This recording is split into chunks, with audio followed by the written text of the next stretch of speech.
नमस्कार। मैं doctor H.N.. व्यास, सह आचार्य समाजशास्त्र विभाग, माणिक्यलाल वर्मा राजकीय महाविद्यालय भीलवाड़ा। पिछली क्लास में अपन ने विज्ञान की अन्य प्रमुख विशेषताओं के बारे में अध्ययन कर रहे थे। उसमें से अपन ने उनकी सारी जो विज्ञान की विशेषताएं होनी चाहिए, संशयवाद, प्रामाणिकता, परिशुद्धता और अमूर्तता, व्यवस्थितता, भविष्यवाणी करने की क्षमता, सामान्यता और वैज्ञानिक प्रवृत्ति। अब गिलिन और गिलिन ने वैज्ञानिक प्रवृत्ति को कुछ इसकी विशेषताएं 5 विशेषताएं बताई हैं, जो कि इस प्रकार है। पहला, तटस्थता या वैयक्तिकता। इसमें अध्ययनकर्ता तटस्थ और निष्पक्ष होकर घटनाओं का अध्ययन करता है और उन्हें ठीक उसी प्रकार में चित्रित करता है या उसका विस्तृत विवरण प्रस्तुत करता है जिस रूप में वे वास्तव में हैं। एक्चुअल पोजीशन का वह अध्ययन करके उसको हमारे सामने रखते हैं। कहने का तात्पर्य यह है कि वह अपने अध्ययन में वैयक्तिक इच्छा, रुचि, रुझान, पूर्वाग्रह, भय आदि को तनिक भी स्थान नहीं देता। अर्थात जो हमारा साइंटिफिक अध्ययन है उसके अंतर्गत जो अनुसंधान करता होता है उसकी अपनी स्वयं की इच्छा, उसके स्वयं की रुचि, उसका रुझान, उसका पूर्वाग्रह, उसका भय, किसी को भी इसके अंतर्गत स्थान देने का प्रावधान नहीं है। दूसरी चीज़ उन्होंने कही कि धैर्य। हमेशा जब कोई भी अनुसंधान करता, जब तथ्यों को एकत्रित करता है तो सबसे पहले उसको सावधानीपूर्वक विश्लेषण करने और कार्य यथाशीघ्र समाप्त कर रिपोर्ट प्रस्तुत करने के लिए धैर्य की आवश्यकता, अत्यंत आवश्यकता होती है। क्योंकि जो अनुसंधान कर रहा है उसका भावुकता में या किसी चीज़ के प्रति अपना प्रभावित होकर कार्य करने की आवश्यकता नहीं है। उसको इसमें धैर्य रखने की हमेशा आवश्यकता रहती है ताकि परिणाम घटना के अनुरूप ही आए। तीसरी चीज़ ये कहते हैं कि तीव्र लगन तथा पर्यावरण कठिन परिश्रम। प्रकृति के रहस्यों, अपने चारों ओर के संसार, पर्यावरण और विभिन्न सामाजिक घटनाओं को उनके सही रूप में समझने के लिए उनमें लगन होने के साथ साथ उन्हें कठिन परिश्रम करने की प्रवृत्ति और उनकी जो प्रबल इच्छा के बिना विषय की गहराई में नहीं जाया जा सकता। इसलिए अनुसंधानकर्ता के लिए 3 चीज़ें इसके तीव्र लगन में उसमें महत्वपूर्ण हो जाती हैं। पहली चीज़, जो पर्यावरण की और विभिन्न सामाजिक घटनाओं को सही रूप में समझने के लिए उसको लगन होनी चाहिए, कठिन परिश्रम और उसकी इच्छा बल बहुत महत्वपूर्ण होना चाहिए। चौथी चीज़ इन्होंने कही कि जिज्ञासा की प्रवृत्ति। अनुसंधानकर्ता को जिज्ञासा युक्त खुले मस्तिष्क हो, उस समय तक खोज करते रहना या तथ्यों का पता लगाते रहना चाहिए जब तक कि विषय से संबंधित आवश्यक प्रमाण प्राप्त न हो जाए, उनके परीक्षा न कर ली जाए। अर्थात जो अनुसंधान करता होता है कि वो सुपरफिशियल अध्ययन करके ये पता लगा ले कि ये घटना तो इस वजह से घटी, ऐसा नहीं है। जबकि इसमें कार्य कारण खोज की प्रमुख रूप से आवश्यकता रहती है कि यदि कोई घटना घटी है तो उसके पीछे कोई एक कारण नहीं हो सकता, उसके पीछे अनेक कारण हो सकते हैं और उन्हें कारणों को जब उसकी जिज्ञासा रहेगी तो उन्हें हमेशा खोजने का प्रयास रहेगा और उस तथ्यों को पता लगाता रहना चाहिए जब तक कि हमें उसका प्रमाण न मिल जाए, हमें उसकी परीक्षा न कर ले, तब तक उन तथ्यों को हमेशा खोजने करने की आवश्यकता है। 5वीं चीज जो एक कहते हैं, रचनात्मक विचार शक्ति। वैज्ञानिकों के लिए केवल तथ्यों को एकत्रित कर लेना मात्र काफ़ी नहीं है। उनके मस्तिष्क में तो ये बात घूमती रहनी चाहिए कि आखिर इन तथ्यों का अर्थ क्या है, इनके आधार पर क्या निष्कर्ष निकाले जा सकते हैं और किन सिद्धांतों का निर्माण किया जा सकता है ना। ये क्योंकि मस्तिष्क में जो है ना, जो साइंटिस्ट जो होता है, रिसर्चर जो होता है, उसका मस्तिष्क सोते वक्त भी चलता रहना चाहिए और उसके बार बार इस बात को दिमाग में आना चाहिए कि आखिर ये जो तथ्य है इसका अर्थ क्या है, ये किस आधार पर घट रहे हैं, और उसके आधार पर उनको निष्कर्ष निकालने की बातचीत की जा सकती है। सिद्धांतों की खोज की दृष्टि से रचनात्मक विचार शक्ति का होना अत्यंत आवश्यक है। अभी तक के विवेचन से स्पष्ट है कि किसी भी विषय के विज्ञान कहलाने के लिए निम्न बातें आवश्यक है। 7 चीज़ें इन्होंने बात की है। पहला, तथ्यों को एकत्रित करने के लिए वैज्ञानिक पद्धति का प्रयोग किया गया। साइंटिफिक मेथड जो हमारा डेटा कलेक्शन है, वो एक उसमें हर एक डेटा कलेक्शन के लिए एक साइंटिफिक मेथड दिया गया है। उस साइंटिफिक मेथड का प्रयोग करना चाहिए। तो यदि हमारी वैज्ञानिक पद्धति जो डेटा कलेक्शन के लिए हमें साइंटिफिक मेथड को अपनाना है, तो उसका प्रयोग पहले किया गया है या नहीं किया गया। दूसरी चीज़, अवलोकन विधि को काम में लिया गया हो, अवलोकित तथ्यों का यथावत चित्रण किया गया हो, अर्थात जो कुछ आपने देखा है उसको यथास्थिति में आपने रखा हो। अन्य शब्दों में क्या है काका स्पष्टतः उल्लेख किया जाने के साथ ही क्या होना चाहिए, संबंधी उल्लेख नहीं हो। हमें ये नहीं होना चाहिए कि ये क्या होना चाहिए, बल्कि ये जानना चाहिए कि वो चीज़ क्या है हमें, क्योंकि यदि क्या होना चाहिए तो हमारे विचार उसमें सम्मिलित हो जाएंगे। इसलिए हमें हमारे विचारों को सम्मिलित नहीं करना है, बल्कि जो घटनाएं घटित हो रही है उनको यथास्थिति में उन्हें देखने की आवश्यकता है। कार्य कारण संबंधों की स्पष्टतः विवेचना की गई। निष्कर्ष प्रामाणिक हो, अर्थात उनकी सत्यता की जांच की जा चुकी।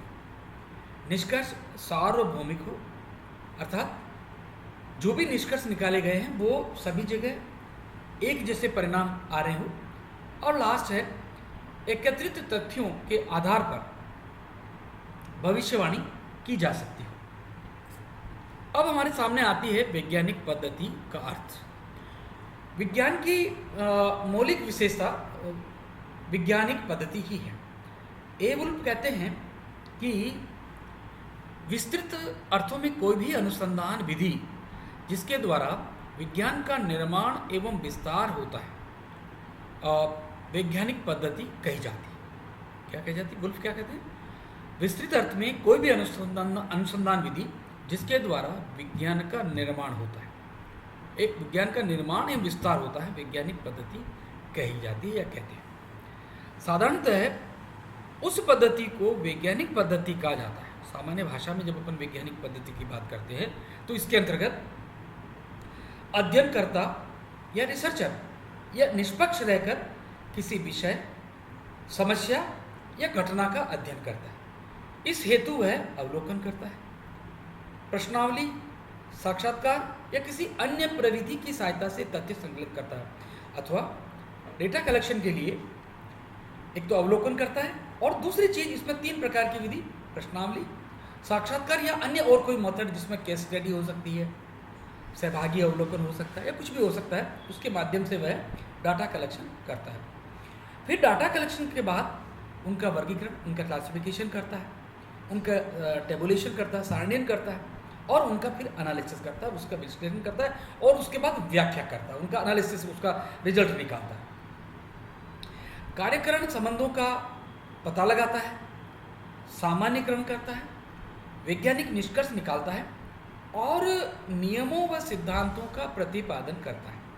ठीक है, उनका सत्यापन करता है।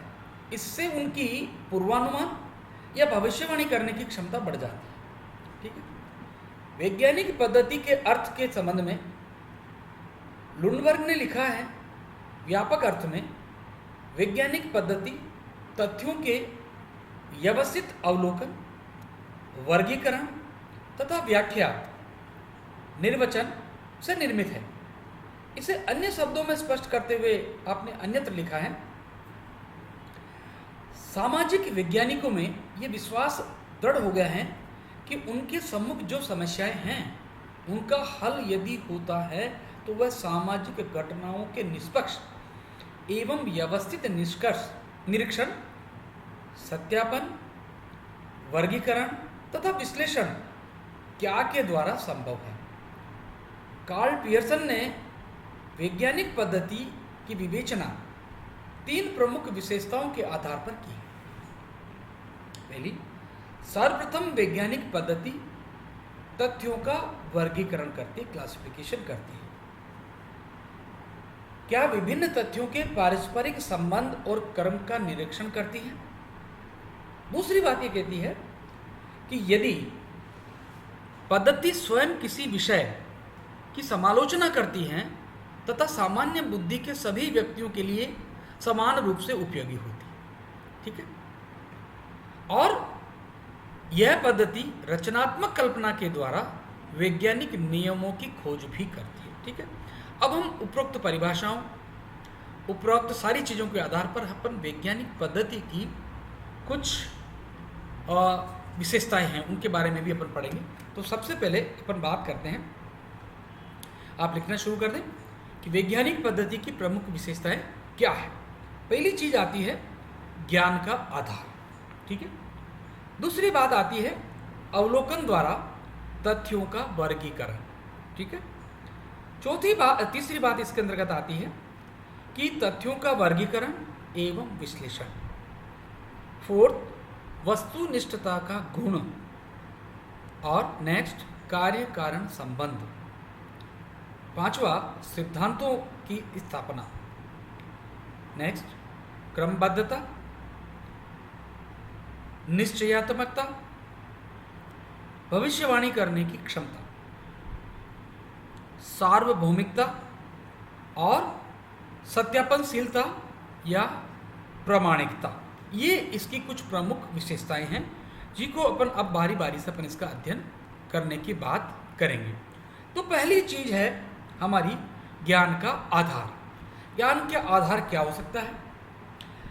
तो बेस ऑफ नॉलेज की मूर्त एवं अमूर्त सामाजिक तथ्यों के अध्ययन के लिए समाज विज्ञान विभिन्न वैज्ञानिक पद्धतियों का प्रयोग करता है।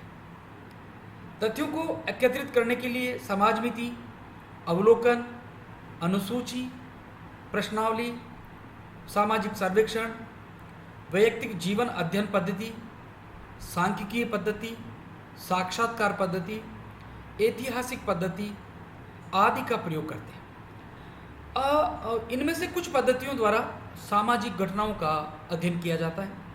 अतः वैज्ञानिक पद्धति ज्ञान का आधार है, क्योंकि जो ज्ञान का आधार है वो वैज्ञानिक पद्धतियां हैं। क्योंकि बिना जो ज्ञान के उसका जो आधार लिए या डाटा कलेक्शन के जो तरीके हैं उसके लिए हम अध्ययन नहीं कर सकते। दूसरी बात ये कही, अवलोकन द्वारा तथ्यों का एकत्रीकरण, collection of data by the observation, है ना।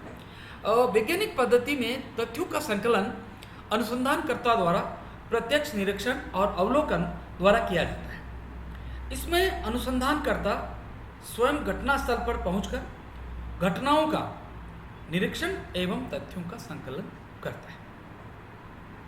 तीसरी चीज ये कहता है तथ्यों का वर्गीकरण एवं विश्लेषण, classification and analysis of facts. किसी भी वैज्ञानिक निष्कर्ष तक पहुंचने के लिए प्राप्त तथ्यों को उनमें पाई जाने वाली समानता या विभिन्नता के आधार पर उन्हें वर्गीकृत करके उनका विश्लेषण किया जाता है। वर्गीकरण का कार्य जितना कुशलता से किया जाता है, वैज्ञानिक निष्कर्ष तक पहुंचना भी शोधकर्ता के लिए उतना ही सरल हो जाता है। इस प्रकार तथ्यों का वर्गीकरण, तथ्यों का विश्लेषण भी वैज्ञानिक पद्धति की एक महत्वपूर्ण विशेषता मानी जाती है। नेक्स्ट है वस्तुनिष्ठता का गुण, ऑब्जेक्टिविटी। वैज्ञानिक पद्धति में वास्तविक घटनाओं की विवेचना की जाती है। इसमें तथ्यों को ठीक उसी रूप में प्रस्तुत किया जाता है जैसा कि वे हैं। हमारे अपने विचारों, मनोवृत्तियों, उद्वेगों या अनुसंधान को प्रभावित नहीं करना होता है तो उसे वस्तुनिष्ठता अध्ययन कहेंगे। वैज्ञानिक पद्धति में वस्तुनिष्ठता का गुण पाया जाता है। अनुसंधान वस्तुनिष्ठ होने पर ही विभिन्न विश्लेषणकर्ता किसी सामान्य तथ्य का विश्लेषण करके एक सामान्य निष्कर्ष पर पहुंचने का प्रयास करते हैं। अब अपन कल जो नेक्स्ट क्लास होगी अपनी, उसमें कार्य कारण संबंध के बारे में अध्ययन करेंगे। धन्यवाद, नमस्कार।